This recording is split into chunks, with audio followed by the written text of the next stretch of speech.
viewers, JOB here, back with a very, very special edition of Animation Cinema. Today we are going to be discussing a quatrilogy, that means 4 films, that were all specifically made for television. They include Our Mr. Sun, Hemo the Magnificent, The Strange Case of the Cosmic Rays,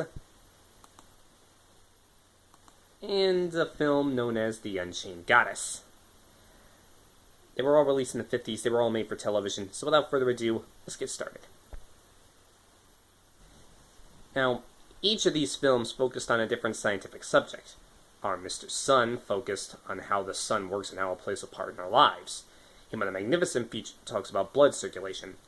The Strange Case of the Cosmic Rays talks about what cosmic rays are and how they work. And The Unchained Goddess explains what weather is and how it works. Apparently, they were all written, directed, and produced by one man, Frank Capra, with animation handled by a Mr. William T. Hertz, I believe. Now, these films, again, they were made for television, but they were never shown all over the country, I believe. They were only shown on CBS and only to classrooms, science classrooms for children in school, which is probably the reason why none of us have ever heard them. Not even I have heard of these films. So, Our Mr. Sun was originally released or broadcast on CBS on November 19th, 1956. Hemo the Magnificent originally aired on March 20th, 1957. The Strange Cosmic Rays was originally aired on October 25th, 1957. And The Unchained Goddess was originally televised on February 12th, 1958. Now, there were other films that followed suit in the same vein, apparently made by Warner Brothers Pictures, but I'm not going to get into much detail because there's very little information about them.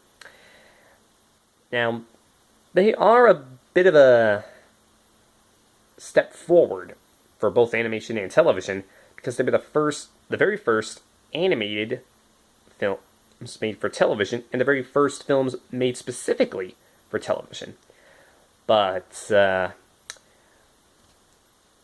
basically, these films are the 50s version of what a certain someone was basically teaching in classrooms, either on television or on VHS.